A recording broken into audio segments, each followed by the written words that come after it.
Capiche n'est pas un capybara ordinaire. Depuis le berceau, il avait développé une passion qu'on ne pouvait qualifier que de dévotion obsessionnelle à la malbouffe du potager. Les carottes, les citrouilles, les petits radis. Sa famille, quant à elle, voyait cette gourmandise d'un œil de plus en plus inquiet. Et ce qui devait arriver arriva. Il dévora l'intégralité des réserves familiales.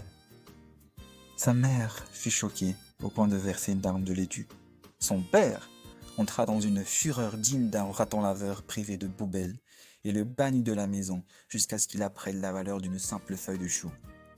Triste et errant seul dans la nature, il ne lui restait plus qu'une seule petite carotte.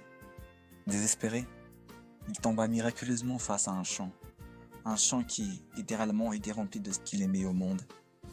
Oubliant sa punition, son chagrin, Capiche se mit à courir comme une princesse Disney dans les bras de son prince charmant. Maintenant, c'est à toi de jouer et incarne Capiche. Le but principal est simple. Il te suffit de manger le plus de légumes sans te faire attraper. Tu peux te servir de certains spots pour te cacher. Tu peux aussi courir, mais attention à ta part d'énergie, tu risques de te faire attraper. Et maintenant, nous allons voir comment nous allons lancer Cropybara sur le marché. Nous ne le lançons pas dans un marché stagnant. Nous le lançons dans une industrie en pleine explosion qui pèse un colossal de 241 milliards de dollars. Notre objectif est clair. Le marché mobile. Ce segment, qui représente la moitié du total à 139 milliards de dollars, est le plus accessible, le plus rentable et il est parfait pour le genre casual. L'opportunité est donc gigantesque. Nous ciblons un public de 3,42 milliards de joueurs dans le monde. Et ce qui est vital, c'est que l'écosystème des jeux indépendants pèse déjà 4,85 milliards de dollars, prouvant que les joueurs cherchent activement des concepts frais et attachants comme le nôtre. En résumé, nous avons un public de masse et un marché prouvé. Le seul ingrédient manquant, un capybara drôle et mignon.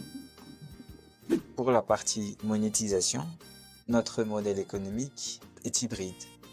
L'avantage, nous monétisons 100% de notre base de joueurs, les spenders et les non-spenders.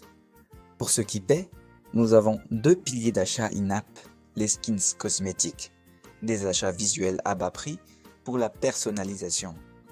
Et ensuite, nous avons les zones additionnelles qui offrent de nouveaux environnements et défis pour le contenu premium. Pour ceux qui ne payent pas, notre stratégie est l'utilisation des publicités récompensées. C'est notre facteur clé. Un joueur à court d'énergie peut regarder une courte publicité non intrusive pour continuer à jouer, transformant ainsi l'engagement en un flux de revenus publicitaires constant. Pour la distribution, nous ciblons la masse. App Store et Google Play sont donc nos plateformes principales pour le casual gaming. Certes, nous sommes mobile first, mais le jeu sera aussi disponible sur Steam et sur Itch.io. Comme le succès mobile passe par la visibilité, notre stratégie d'acquisition d'utilisateurs sera donc centrée sur le contenu vidéo court dont YouTube, TikTok et Instagram sont des canaux parfaits pour cela. Nous avons aussi un plan d'exécution clair sur 12 mois qui va du core développement jusqu'à la sortie officielle du jeu sur de multiples plateformes, comme cité précédemment. Voici donc notre équipe. Minité.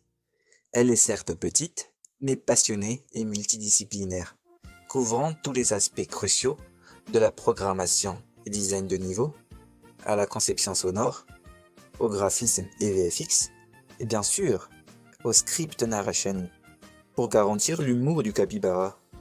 Ensemble, nous sommes prêts et motivés à exécuter ce plan. Afin de lancer notre développement complet, nous demandons un budget de 20 000 $, dont 75% sont alloués directement aux produits, développement, VFX, audio, et le reste garantissent le succès de notre dans ce monde. Merci.